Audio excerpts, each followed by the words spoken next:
लगातार बस्तर में जो है स्वास्थ्य, शिक्षा और सड़क का जो जाल है लगातार जो है पूर्ण रूप से अब देखने को मिल रहा है, क्योंकि सरकार बनने के बाद अब जो है जो प्रदेश के मंत्री हैं उनका दौरा लगातार अंदरूनी इलाकों में है। सुशासन तिहार चल रहा था, उसके बाद अब बस्तर दौरे पर जो है अरुण साव जी निकले हैं और आज सुकमा पहुंचे। सर, कैसा लग रहा है बस्तर को अब अपने नज़र से देखने में?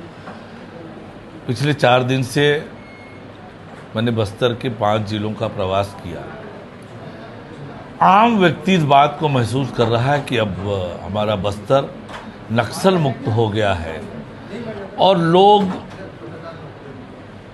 निश्चिंत होकर अपने कामों में निकल रहे हैं, निश्चिंत होकर जीने लगे हैं। आम लोगों के चेहरों को देखकर, बातचीत करके स्पष्ट रूप से समझ में आ रहा है कि बस्तर नक्सल मुक्त हो गया है। अब लोगों के मन में विकास की आकांक्षाएं जगी है। उस आकांक्षा को पूरा करने में विष्णुदेव साय जी के नेतृत्व में हमारी सरकार पूरी ताकत से लगी है।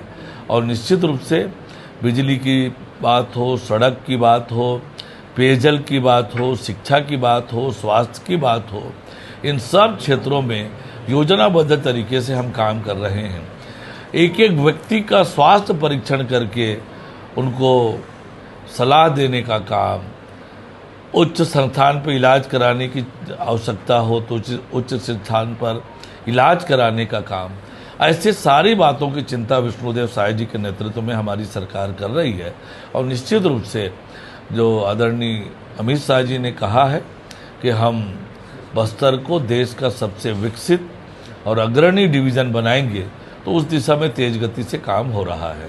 सर, जब दिल्ली में बैठकें होती है, आप जब पहुंचते हैं तो बस्तर को लेके किस प्रकार का जो रंग रूप है सर वो दिखाया जाता है कि बस्तर को और कैसे डेवलप करेंगे? देखिए, मैं आपसे बहुत विनम्रता से कहना चाहूँगा कि आज़ादी के बाद भी जिन लोगों ने विकास को जाना नहीं, विकास को देखा नहीं, आज ये हम सब लोगों के लिए चुनौती का विषय है कि आज आज़ादी के 80 साल बाद गाँव में सड़क न पहुँचना, वहाँ स्कूल अस्पताल ना होना, शिक्षा की ज्योति ना पहुँचना, स्वास्थ्य के व्यवस्था ना होना, शुद्ध पेयजल की व्यवस्था ना होना, यह हम सबके लिए चुनौती है। और उस चुनौती को हम लोगों ने स्वीकार किया है। अब हम तेज गति से लोगों तक, सरकार को, हर व्यक्ति तक, सरकार की योजनाओं को हर व्यक्ति तक पहुंचाने के काम में तेज गति से जुट गए हैं। नहीं, बिल्कुल सर, बता दें कि जो कोंटा विकासखंड है वो प्रदेश में 144वें नंबर पर आता है। तो क्या लगता है कि अब जो जिस प्रकार से विकास पहुंचाया जा रहा है, विकास की लहर दौड़ रही है, तो अब कोंटा विकासखंड को उच्च स्तर पर किस रूप से देखेंगे सर? देखिए, मैंने कहा कि हम तो इस संकल्प के साथ सरकार में आए हैं कि इस छत्तीसगढ़ को हमने बनाया है, हम ही संवारेंगे। और छत्तीसगढ़ को संवारना है तो बस्तर को भी संवारना पड़ेगा। तो बस्तर का एक एक इलाका संवरे, वहाँ सरकार की योजनाएं पहुँचे, वहाँ विकास पहुँचे, इसके लिए पूरी मजबूती से हमारी सरकार काम कर रही है। सर, एक आखिरी सवाल था सर कि सुकमा जो है लगातार यहाँ पे सड़कों का जाल बिछाया जा रहा है, स्वास्थ्य, शिक्षा, इसको लेके लगातार सरकार काम कर रही है, लेकिन सुकमा में सर रेल जो लाइन है उसको लेके सुकमा के लोगों का बहुत आस है सर। तो क्या इस बार जब आप दिल्ली जाएंगे तो वहाँ पे बैठकर एक बात रखिएगा सर कि उड़ीसा के मलकनगिरी हो या आंध्र प्रदेश तेलंगाना का जिला हो या बैलाडीला हो, वहाँ से क्या सुकमा को जोड़ के रेलवे लाइन बनाया जाएगा सर?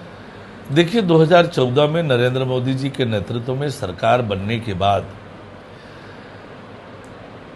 रेलवे के क्षेत्र में आमूल चूल परिवर्तन हुआ है।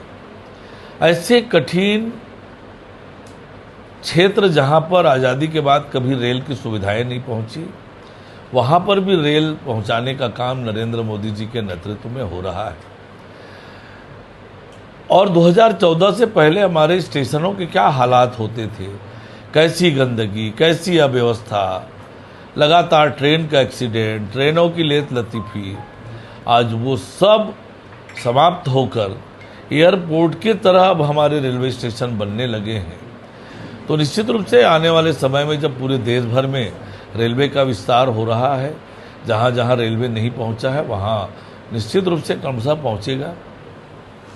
देखिए, हमारे साथ अरुण साहू जी थे जो बता रहे थे कि अब जो बस्तर की बदलाव है उसकी गाथा है अब कैसे गति जाएगी, और हो सकता है जब दिल्ली में बैठकें होगी, दिल्ली में जब सुकमा को लेके, बस्तर को लेके जब बातें होगी, तब अरुण साहू जी रखेंगे मांग कि सुकमा के जनताओं का जो बात है कि सुकमा में रेल लाइन का विस्तार हो, और शायद जब बात रखी जाएगी दिल्ली में तो सुकमा के लोगों को भी रेल लाइन का जो सुविधा है वो उपलब्ध होगा। विस्तार न्यूज़ के साथ शहनवाज खान, सुकमा।